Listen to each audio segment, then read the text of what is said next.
Okay, I will try to record myself. Don't be worried. First of all, it's nice to see you all here and for you to comment to this. I call it mini study group because I want to disguise myself from usual coursework which happening here. So I'm not sure how appropriate it is. I think it's fine, but it's like not a part of regular or curriculum.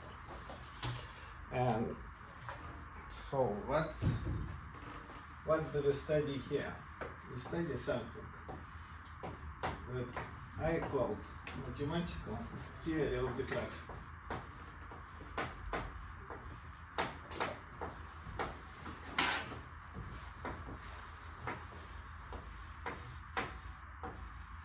Oops. Getting hot. Or simply diffraction theory. I will not get into specifics right now, but basically we study any types of wave propagation. And I will study quite easy. I don't want to scare you off by some complicated mathematics. So we will study from some basic facts. And so this is lecture 1. So basically what we do, mathematically speaking, we solve some boundary value problems for partial differential equations.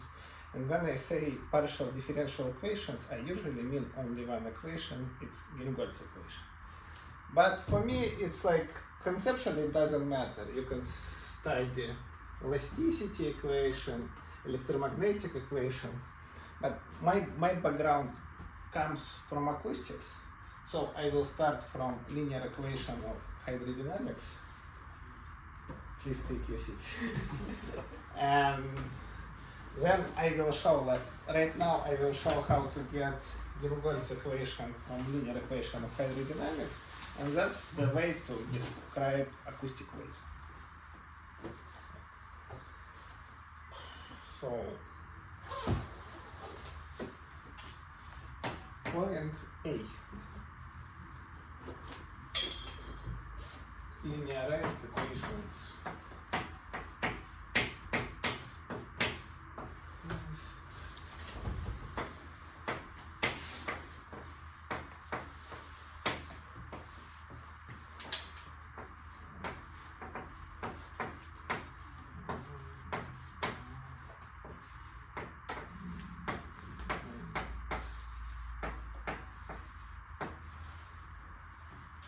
So I hope you are already familiar with them, so I just remind them.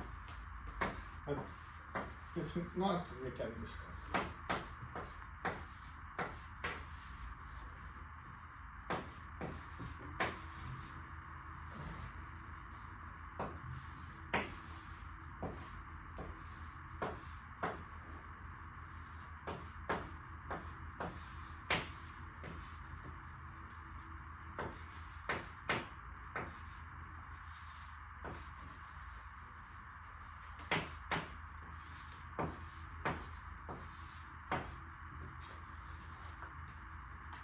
Have you seen these equations before? So this is basically a local version of second Newton's law. So V is velocity, P is pressure. Do you familiar with this symbol? It's a great good. So P is pressure, and this is a continuity equation. So maybe you don't usually put this part. Here I put some volume sources. So like physically it means we have some tube which produce some volume velocity here. So it just like somebody pumps some air through this tube. And we characterize this air by this sink. This sink is linked to volume velocity of the source. Okay, so what we usually do with this equation, it's linear, and usually we reduce it to a second order equation by introducing something which is known as acoustic potential.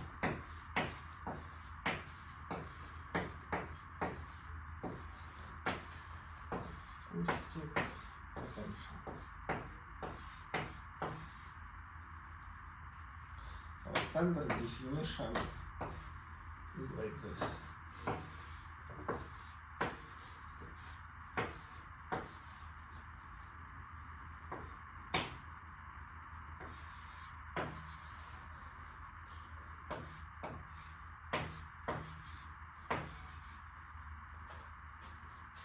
So what we are trying to do, we have one scalar function with which we try to characterize both scalar pressure field and vector velocity field.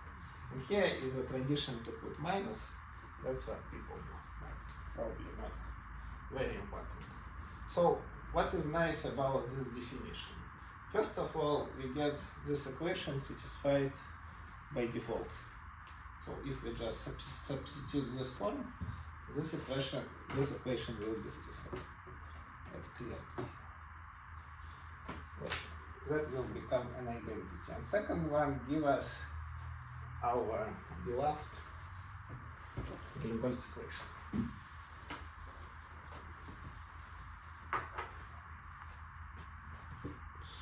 So, Helmholtz equation.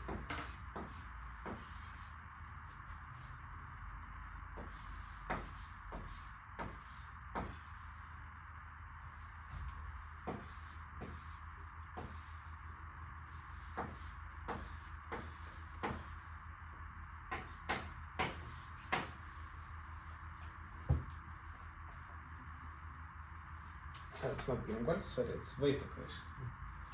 I'm going ahead myself. So this is a scalar wave equation, and it describes every scalar field. So here U is acoustic potential. But as I said, I will consider mostly harmonic processes. So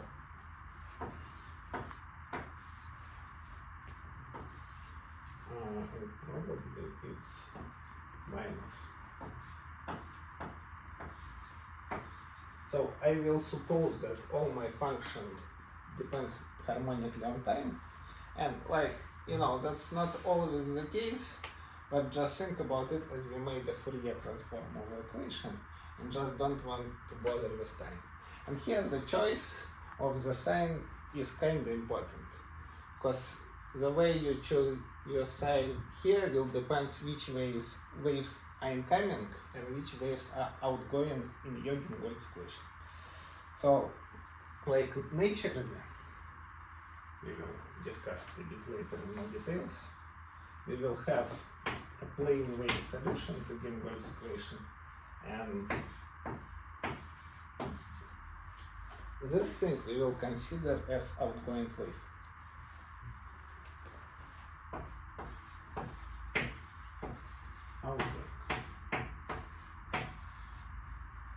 And if it's minus,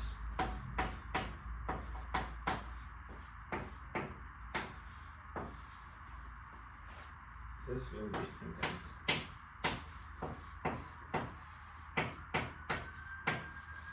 Here R is the distance to the origin, for example.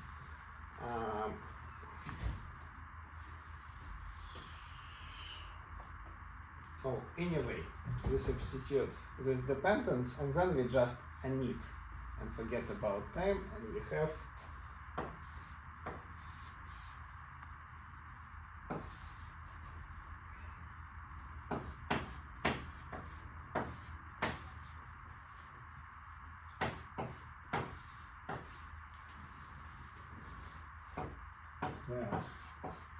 K is equal to what? Omega over C. K is called wave number for obvious reasons. So what else? And for acoustic potential, we have, so if you want to compute the pressure, we just have a simple linear relation.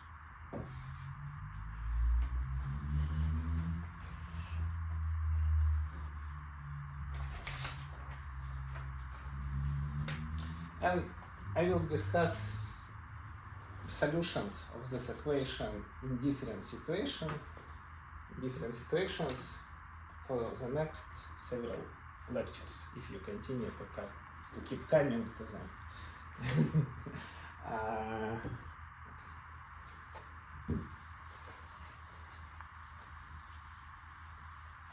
So let's try to finish this boring part.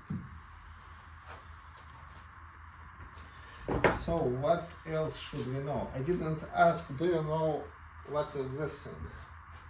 It's Laplace operator. Yeah. Did you know? Yeah. Good. But I will remind you, it's formed in different coordinates. Just so you're aware. Put B like structure. Structure of Laplace operator. So, for example, so we mostly will study two-dimensional problems, maybe quite rarely three-dimensional. So in 2D polar coordinates, so what do we have?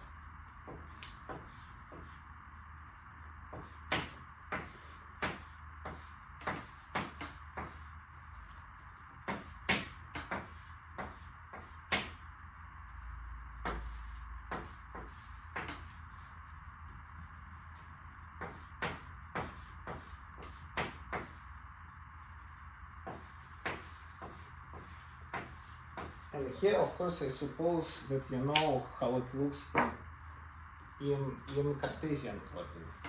I will undress myself. It's getting hot.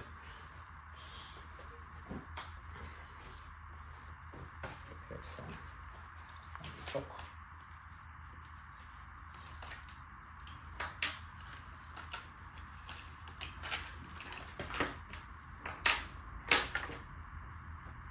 So what do we have?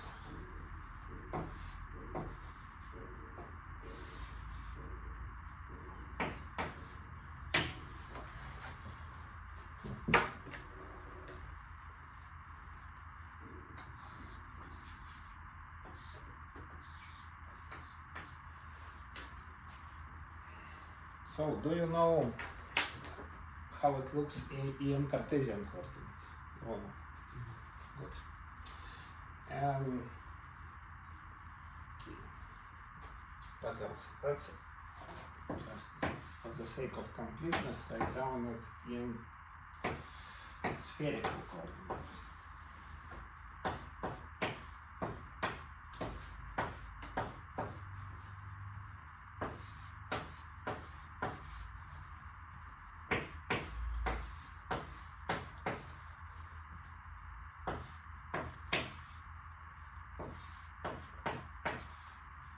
This bit is known as Laplace Victrami operator. So this is an angular part of Laplace operator.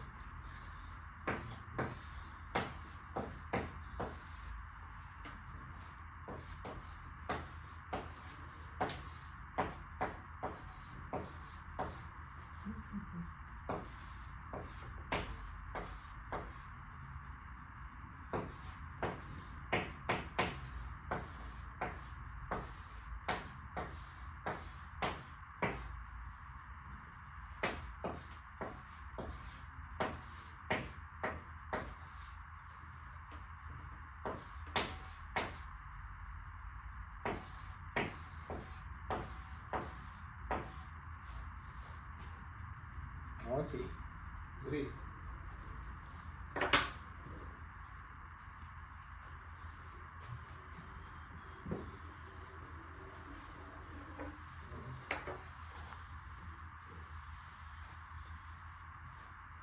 So far we did nothing fancy, just to call some definitions. And then finally we start from the simplest diffraction problem you can imagine, which is known as Green's function.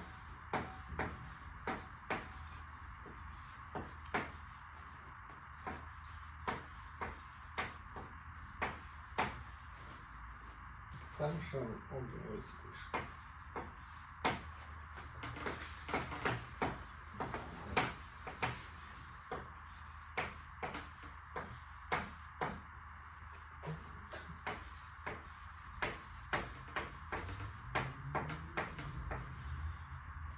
So now we know the polar form of Laplace operator. Let's again write down the full equation.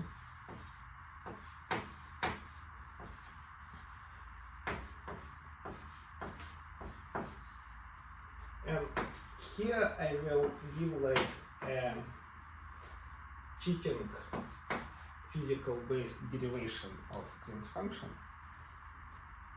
And then we will discuss how to do it properly.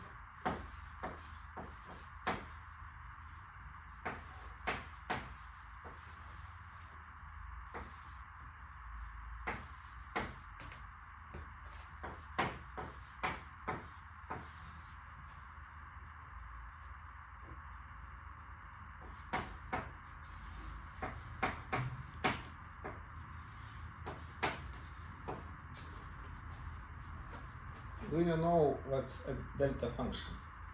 Okay.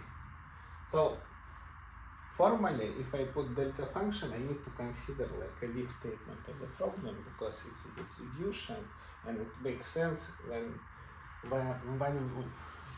we integrate it with something.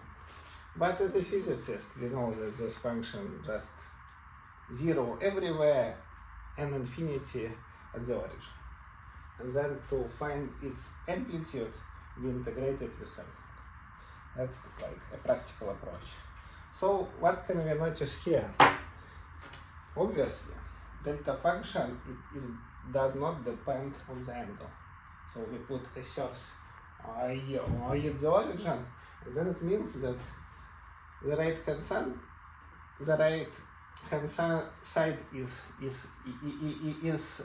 cylindrically symmetrical, then this term is probably 0. Makes sense. We don't have any dependence on angle. And that's basically the main step. So now we don't have a partial differential equation. We can write the same just as an ordinary differential equation, and you probably should know the name of this equation, of the ordinary one. This is a Bessel equation. So then, like, if we want to proceed as physicists, we say, oh, okay, that's a Bessel equation, this is a second order equation, and it has two solutions. And I just by expecting the Wikipedia, I can find that these solutions are of the following form.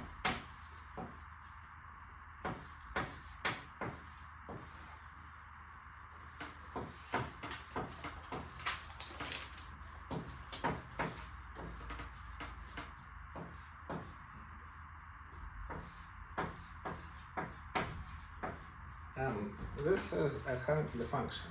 Have you ever seen Helmholtz function before? But you've seen Bessel function. So Bessel, like,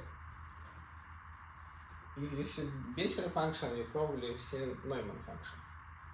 So that's a combination of Bessel and Neumann function, but that's such a combination that this function has a logarithmic singularity, and this one also. So at the origin. Which what we want? We want our solution to be singular, because it's like a delta function. It's like something which, like, a second derivative plus something, and the first derivative is a delta function. So this thing should have some singular behavior. So trying to anticipate the result, and I choose this form for solution. Of course, I can choose it as a combination of Bessel function and Neumann function, but then I will need to do more algebra. But also, this thing behaves as a cylindrical wave. And also, somebody may open Wikipedia and find the following asymptotics for Hankel function. And this is called a Hankel function of zero order of the first kind. And this is Hankel function of zero order of the second kind.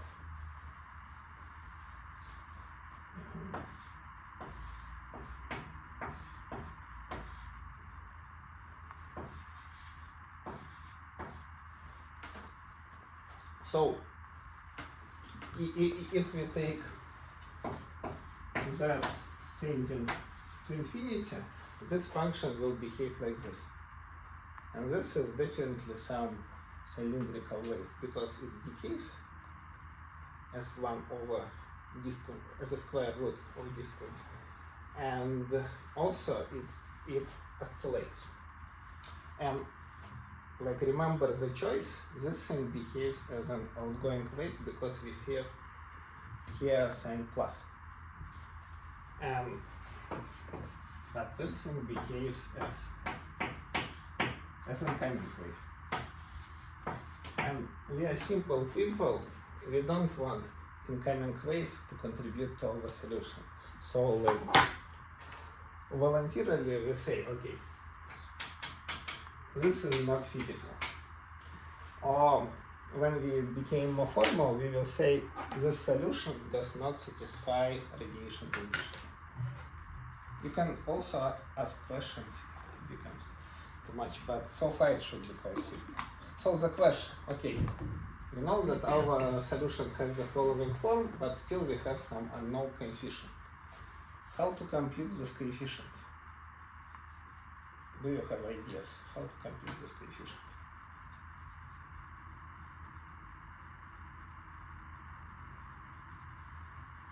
No ideas. Integrate? Yeah, integrate. Right. Yeah, we again do two things. First, we open Wikipedia and write down the behavior of Hankel function in the vicinity of zero.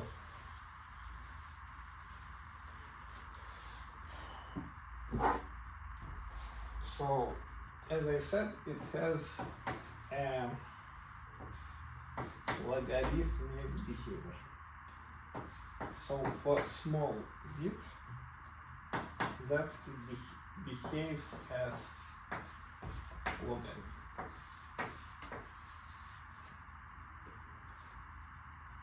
How do you usually write, log or ln? You can ln. I usually do ln. ln. I It's do just ln. ln plus or equal of 1. This symbol is clear. Good. And this behavior we just take from Wikipedia. Oh, of course, we can later discuss how to do it. But it's, and once we have this formula, we can integrate this equation. And let's, okay, we cannot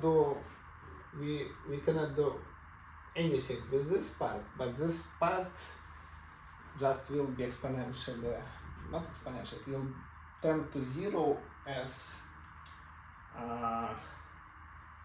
like the size of domain of integration tends to 0. So we integrate, but we integrate around origin. So we have our origin, we have a circle radius epsilon, like we call it omega epsilon, and its boundary is the omega epsilon.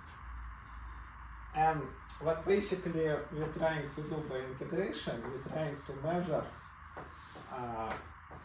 the flow through the boundary of the circle.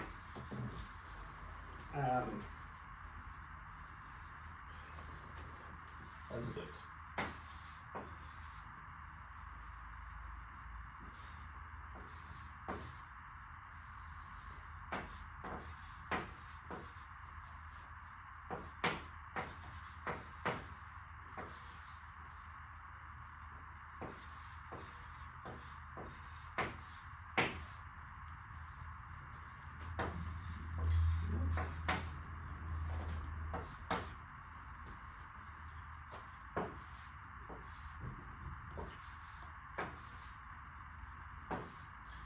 So what I'm doing, I'm writing this thing as a full differential over R.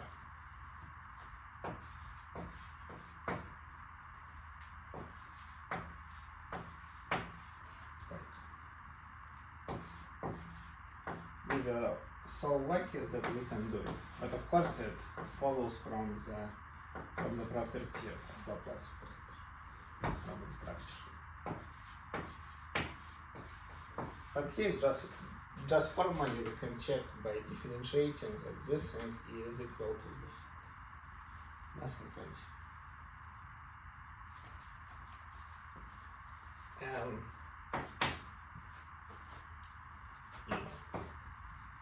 the integration then is quite simple. So this bit we remove. Here we remove d over dr, and we have no dependence on phi. And we have 2p epsilon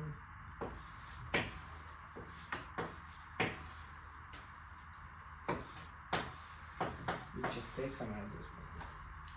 And this is exactly the flow, because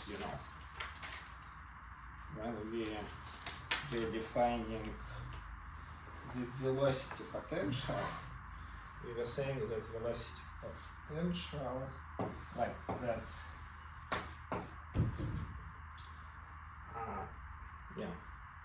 The velocity is a gradient over the acoustic potential. So this thing is velocity multiplied by circumference.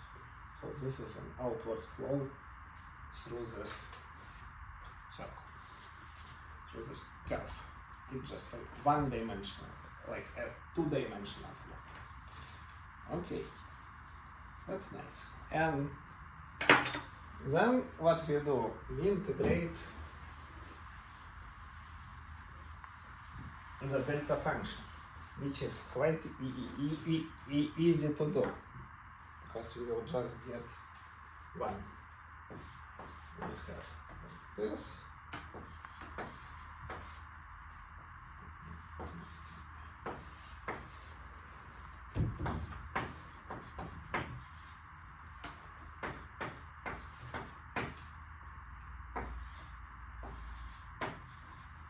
Here we just write down this integral.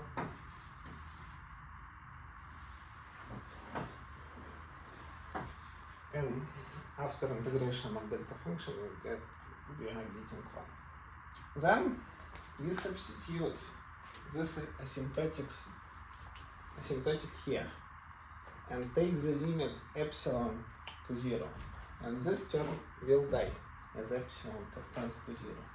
So the only contribution will come through this term. And then doing,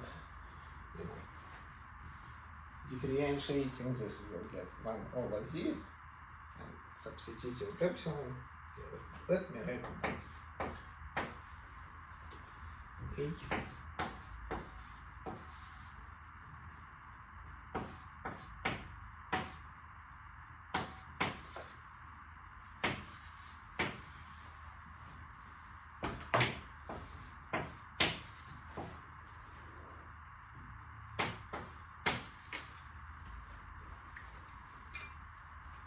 So, what do you have there finally?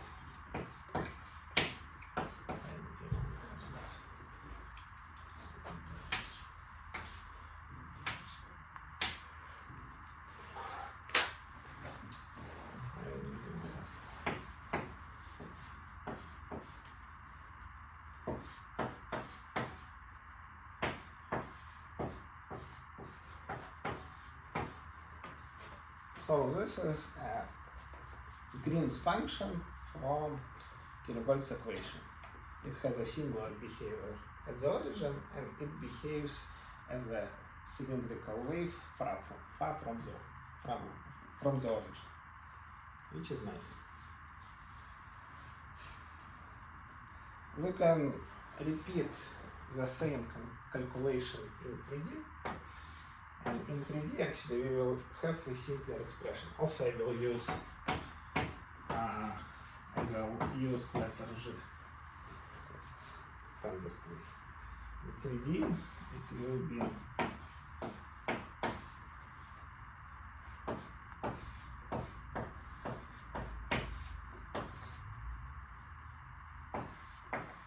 much more simple.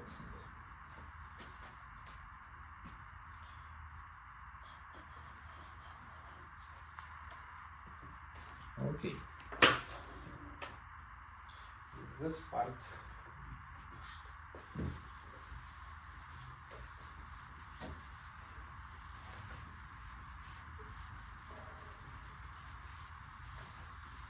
how it goes for you? So far fine? Too slow. Oh, okay. That's good.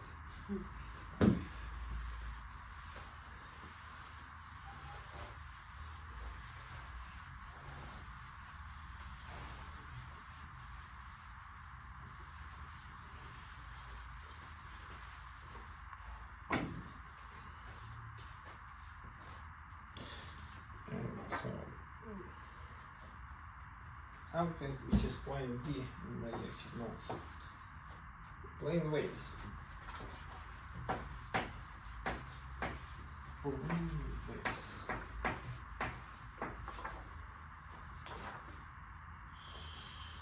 So definition.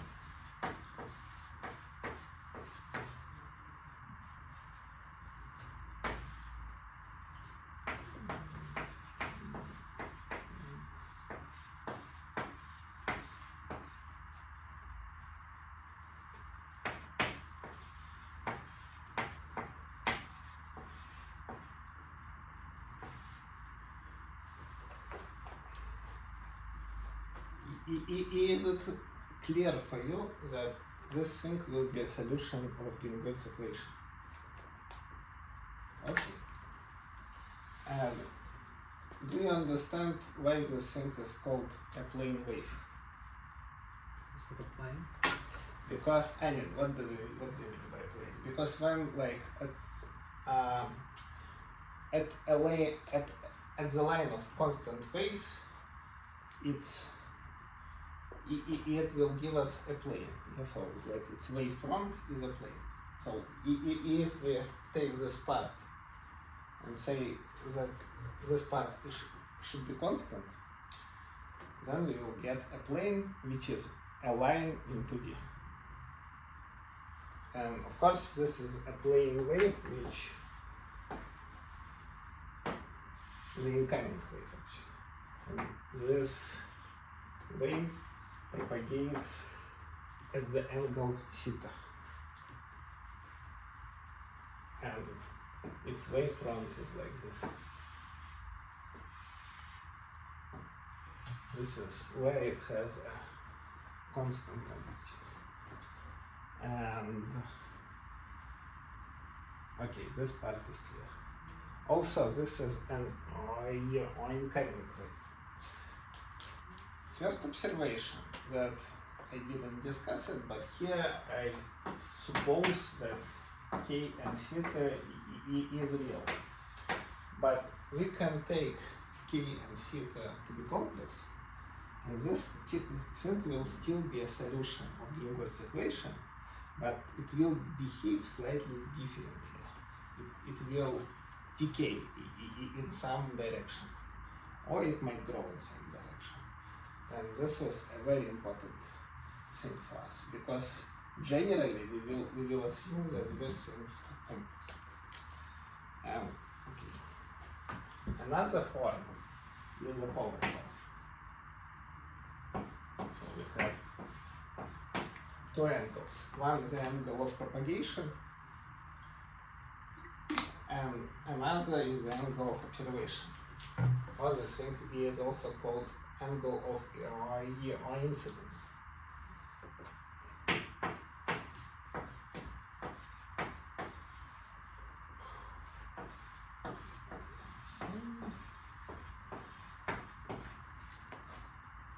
This form is even simpler. So here we just will have some or constant for each angle observation. So in the last form is like Fourier variable form. So denote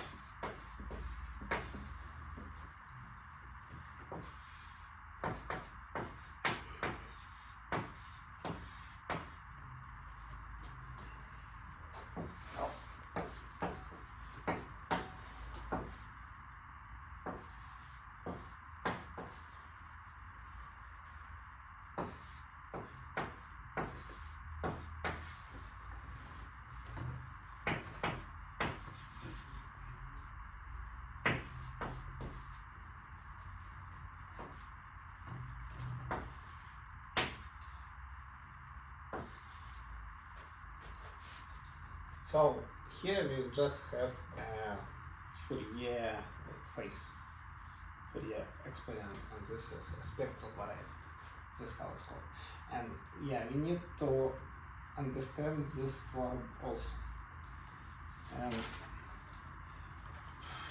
what I want to do is to study a mapping.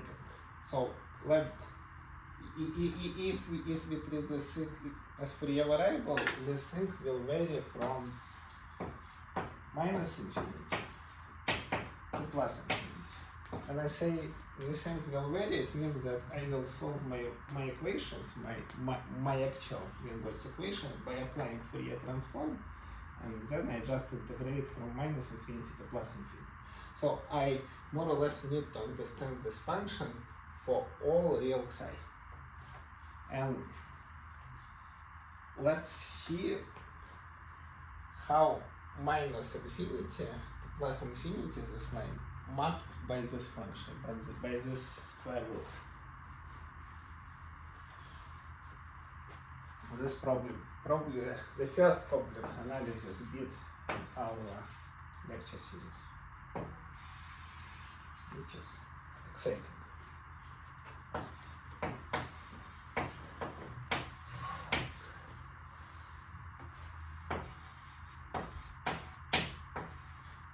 And when we do complex analysis, we usually draw pictures because it's not enough to move variables. We do it in another way. So we have our line. I put it slightly above the real line because also I'm getting ahead of myself. But we will consider this thing will be real for most of the time, but this thing will have a small imaginary part, a small positive imaginary part. And when this thing has a small positive imaginary part, we will have an exponential decay for outgoing waves.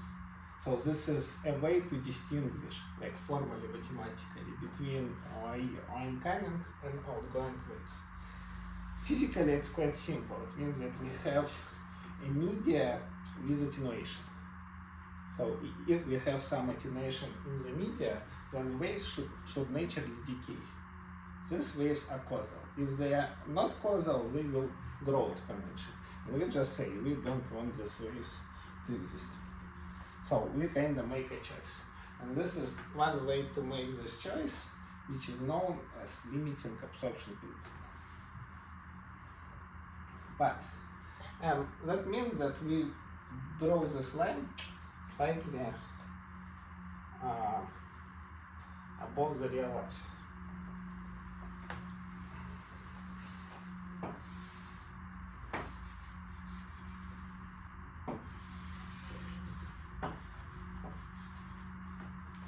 this part might seem a bit vague for you at first, but I hope in 20 minutes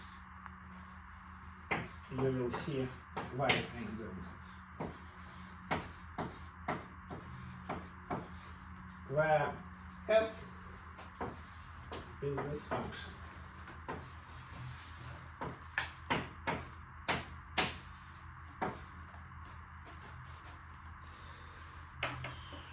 Oh.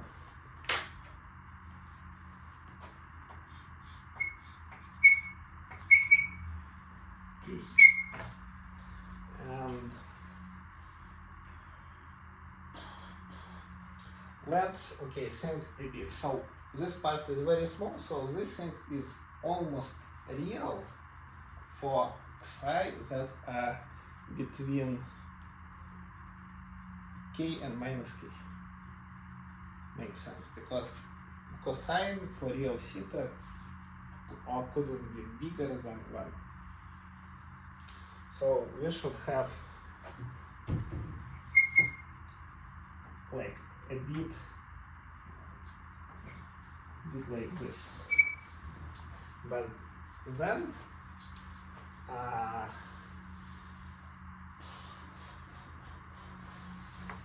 when psi is more than k, this thing is almost purely imaginary. So we have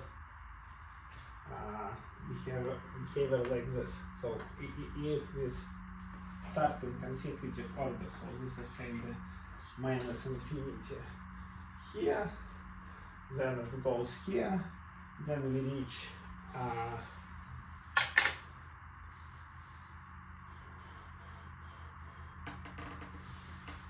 k, and then we go backwards.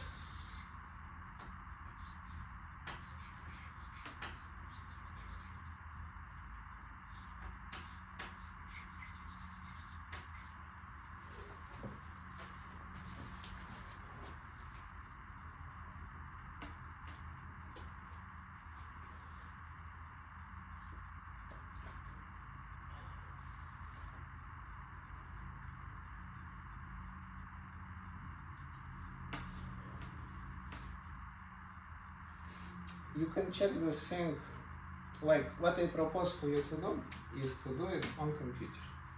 So you can just take this line and see how this function looks. And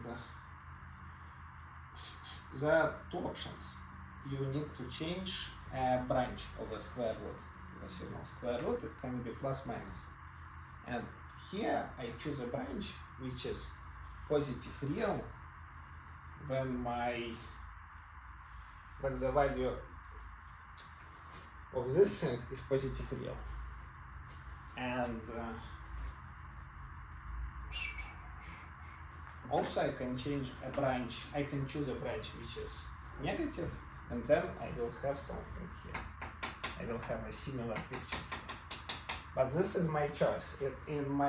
My choice defines whether this thing will grow or decay. So when I make this choice, which is a nice thing, all my values of the square root, they have a positive imaginary part. And you have so difficult faces that I start to worry. Is it too hard? But like the point is like this. So this thing is have a positive imaginary part. So like, you know, if we have I in f I multiplied by I, we will have minus imaginary part of the square root, and minus imaginary part of the square root will provide exponential decay. And I say that for all values of psi on real y, on real axis, we have exponential decay, which is the point I'm trying to make here. Why do we want to have it? I will discuss in 5 minutes. Any questions? Yeah. So when you add the small imaginary part there in the side, Yes. so do you leave the other k in the root untouched, or do you also add the imaginary part there? So So if you here want to do it numerically. psi is real. Yeah. So here psi is real, but k has a small imaginary part. Right. Okay. That's it. So I just map one line to another line. Like I do it and conformal mapping. Oh, okay. I see. And also kinda I say that, you know, if I do a complete conformal mapping, I can say that the upper half plane mapped into the whole plane. And this is like the boundary. Yeah. So I kind of study how the boundary is mapped, and then for all other values of psi here, I know where they mapped. Mhm. So like, you know, this half plane mapped everywhere, and the other half plane is mapped on the second branch of the square root. Because you know, you have this choice place minus. So I study this conformal mapping, and this is like the important bit to do other computations. Okay, I propose to have like 5 minutes pause Mhm. to, you know, relax. And then we will But that line then, it's on the real axis. it's on the real. Yeah. You're right. Yeah, okay. The line, yeah, actually the line is on the real axis. Mhm. You're right. Yeah, here it's for, For the demonstration. yeah, it's true, it's on the real axis. Mhm. I don't know why I was. But if it's on the real axis, it doesn't go for k. Yeah, it doesn't. It bypasses. Mhm. If it's, No, I mean it goes for k dash. If it is on the real axis. Right? true. Yeah. I mean, as always, you are the ones who need to do it without mistakes. I will leave it for you as an exercise. But yeah, you're right. I should slightly change this figure.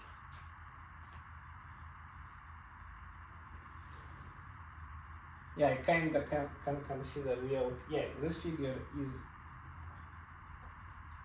okay if I consider real k, I think, and like an imaginary psi. And Yeah. This Yeah, figure so is that's- okay if k is real and psi has small imaginary Mhm. part. Yeah. That's true. Yeah. Okay.